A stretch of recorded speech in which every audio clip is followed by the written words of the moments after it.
Guys, in this video we are going to learn what is union in C programming language. So without wasting any time, let's get started. So guys, अपनी previous video में मैंने आप लोगों को type def के बारे में बताया था कि क्या होता है हमारे पास टाइप डेफ कीवर्ड का हमारे पास क्या मतलब होता है और इसको इस्तेमाल करने से हमें क्या क्या फायदे पहुंचते हैं। और उसी के साथ साथ मैंने आपके साथ इसका सिंटैक्स भी शेयर किया था। मैंने आपको बताया था कि हम लोग कैसे टाइप डेफ का सिंटैक्स सीखते हैं। सो गाइस, अगर आपने ये वीडियो नहीं देखी तो डिस्क्रिप्शन में इस वीडियो का लिंक मौजूद है, आप इस लिंक पे क्लिक करके इस वीडियो को बआसानी देख सकते हैं। तो चलें गाइस, विदाउट वेस्टिंग टाइम चलते हैं सीधा आज के वीडियो टॉपिक की तरफ, जो कि है यूनियन इन सी। जी हाँ गाइस, आज की इस वीडियो में हम लोग बात करने वाले हैं यूनियन के बारे में कि हम लोग यूनियन किसे कहते हैं, यूनियन के हमारे पास क्या यूज होता है सी प्रोग्रामिंग लैंग्वेज के अंदर और इसको हम लोग क्यों इस्तेमाल करते हैं। तो उन तमाम सवालों के जवाब आज की इस वीडियो में मैं आप लोगों को देने वाला हूं। तो चलिए स्टार्ट करते हैं वीडियो को सीधा यूनियन से। तो गाइस, अगर आपसे मैं पूछूं कि व्हाट इज यूनियन, यूनियन किसे कहते हैं, तो अगर आप इसको अपने ब्राउजर पे भी टाइप करोगे कि व्हाट इज यूनियन, तो यूनियन का मतलब हमारे पास होता है जोड़, मिलाना, किसी चीज को मिलाकर कंबाइन करके यूनाइट तरीके से यूज करना। तो चले अब यूनियन का क्या मतलब होता है इन सी लैंग्वेज, चल के सीधा इसको देखते हैं सीधा इसकी डेफिनेशन से। सो गाइस, यहाँ पे मैंने यूनियन की एक डेफिनेशन लिखी हुई है कि So guys, मैंने यहाँ पे लिखा हुआ है union can be defined as a user defined data type which is a collection of different variables of the different data type in the same memory locations. Union can also be defined as many members but only one member can contain a value at a particular point in time. तो guys, अब आपको union की definition थोड़ी बहुत मिलती जुलती लग रही होगी स्ट्रक्चर्स की। तो जी हाँ गाइस, यूनियन जो है थोड़ा बहुत नहीं बल्कि बहुत ज्यादा स्ट्रक्चर से मिलता है। अब यूनियन में होता क्या है, मान ले हमने एक प्रोग्राम बनाया शॉप के नाम से। अब उस शॉप नाम के प्रोग्राम के अंदर हम लोग दो चीजों का इस्तेमाल करते हैं, यानी दो आइटम्स को यूज करते हैं। पहली आइटम है हमारे पास शर्ट और दूसरी आइटम है हमारे पास बुक। सो लेट्स सपोज हमारे प्रोग्राम में जो दो आइटम है, आइटम नंबर 1 है वो हमारे पास है शर्ट और जो हमारे पास आइटम नंबर 2 है वो हमारे पास है बुक। अब लेट्स सपोज जो शर्ट है वो हमारी मेमोरी में साइज रखती है 34 बिट का और जो बुक है उसकी भी मेमोरी हमारे पास है 34 बिट की। सो जब हमारे पास एक कस्टमर आता है तो हमारे पास जो कस्टमर है वो उन दोनों में से कोई एक चीज सिलेक्ट करता है।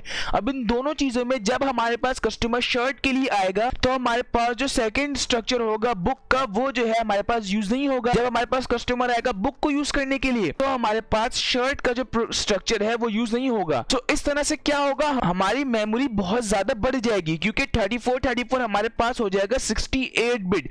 अब हम लोग 68 बिट की मेमोरी को यूज करेंगे जिसमें से हमारे पास एक वक्त में सिर्फ एक स्ट्रक्चर यूज होता है। अगर बुक यूज होगा तो शर्ट यूज नहीं होगा, अगर शर्ट आइटम यूज होगा तो बुक यूज नहीं होगा। तो इसके लिए क्या हम लोग ऐसा नहीं कर सकते कि हम लोग एक ही 34 बिट का प्रोग्राम बनाएं, इन दोनों को मिलाकर, इन दोनों को जोड़कर, जो कि मैंने आपको अपनी वीडियो के स्टार्ट में बताया था कि यूनियन हम लोग कहते हैं जोड़ को, यूनिटी को, मिलाने को। तो क्या ऐसा नहीं हो सकता कि हम इन दोनों को शेयर करवा दें और ये दोनों हमारे पास 34 मेमोरी ले और जब इसका यूज हो तो ये 34 मेमोरी ले, जब इसका यूज हो तो ये 34 मेमोरी ले, तो ये लोग शेयर कर लें आपस में, ये लोग आपस में यूनिटी बना लें। सो इसलिए हम लोग उसको कहते हैं यूनियन। सो आई होप अब आपको समझ में आ गया होगा कि यूनियन हम लोग किसको कहते हैं। अगर आपको अभी भी समझ में नहीं आया तो मैं आपसे बोलूंगा आप वीडियो को रिवाइंड करके दोबारा देखें क्योंकि मैंने इसमें आपको बहुत अच्छी एनालॉजी बताई है और इससे आपको यूनियन क्या होता है समझ में आ जाएगा। सो गाइस, यूनियन हम लोग कहते हैं एक ऐसी यूजर डिफाइंड डेटा टाइप जिसमें हम लोग एक बड़ा स्ट्रक्चर बनाते हैं, एक मेन स्ट्रक्चर बनाते हैं। ये होता है हमारे पास मेन स्ट्रक्चर यूनियन और उसके बाद हम लोग इसके अंदर सब स्ट्रक्चर्स बनाते हैं। सब स्ट्रक्चर से क्या मुराद है, सब स्ट्रक्चर से मुराद है मेन स्ट्रक्चर और फिर उसके छोटे छोटे पार्ट। जैसे कि मैंने अपने प्रोग्राम में बताया हमारे पास शर्ट है, हमारे पास बुक है। अब आगे चल के इसमें हमारे पास कोई फूड आइटम भी हो सकता है, इसमें हमारे पास जूसेस हो सकते हैं, इसमें हमारे पास पेंसिल आइटम हो सकता है, इसमें हमारे पास ग्लास आइटम हो सकता है। सो इस तरह से हमारे पास इसमें बहुत तरह के आइटम यानी सब स्ट्रक्चर्स हो सकते हैं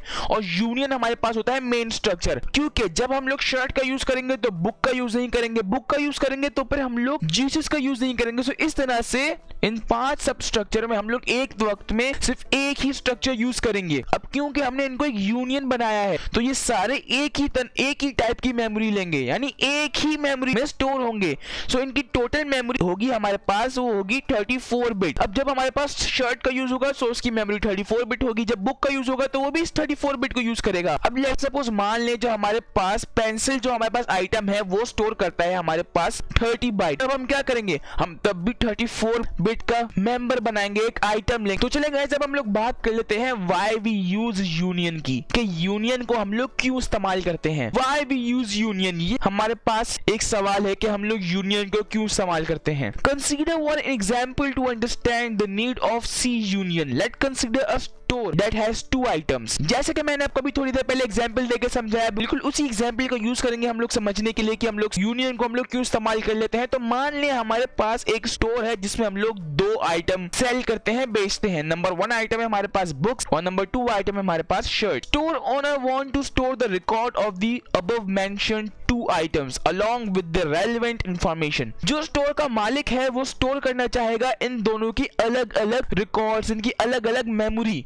for example books include title, author, number of pages, price. जैसे कि हमारे पास बुक है, अब बुक में हमारे पास क्या क्या मेमोरी होगी, बुक की मेमोरी हमारे पास होगी उसके टाइटल, उसका ऑथर, उसके नंबर्स ऑफ पेजेस और उसकी price. Shirt include colour, design, size and price. और जो शर्ट है उसकी क्या मेमोरी होगी, उसकी मेमोरी हमारे पास होगी कलर, डिजाइन और price. The price property is common in both item. और यहाँ पर हमारे पास जो प्राइस की प्रॉपर्टी है वो दोनों में कॉमन है। The store owner want to store the properties. अब स्टोर ओनर इन दोनों प्रॉपर्टीज को स्टोर करना चाहता है, तो वो किसकी मदद से स्टोर करेगा, वो इनको स्टोर करेगा यूनियन की मदद से। जब कभी भी उसको यूज होगा बुक्स का, तो वो बुक्स की मेमोरी को देखेगा, शर्ट की मेमोरी को नहीं देखेगा। जब कभी उसको शर्ट की मेमोरी को देखना होगा तो वो शर्ट की मेमोरी देखेगा, बुक्स को नहीं देखेगा। उनकी मेमोरी में क्या होगा ये मैंने आपको बताया भी, इनकी मेमोरी क्या है, इनके रिकॉर्ड्स क्या है। सो इसके लिए अगर हम लोग अलग अलग स्ट्रक्चर बनाएंगे, हम लोग स्ट्रक्चर बनाएंगे बुक्स और बनाएंगे स्ट्रक्चर शर्ट। सो इसके लिए क्या होगा, बुक लेगा हमारे पास 34 बिट मेमोरी और शर्ट भी हमारे पास लेगी 34 बिट मेमोरी। लेकिन अगर मैं इतनी मेमोरी यूज नहीं करना चाहता, मैं चाहता हूं कोई हमारे पास सेकंड वे हो जिनमें मैं इन दोनों की मेमोरी को शेयर कर सकूं जब मुझे इनका काम हो। सो इसके लिए हम लोग क्या करते हैं, सो इसी के लिए हम लोग यूज करते हैं यूनियन को। अब कभी कभार ऐसी सिचुएशन होती है कि हमें इन दोनों आइटम का एक साथ यूज होता है, तो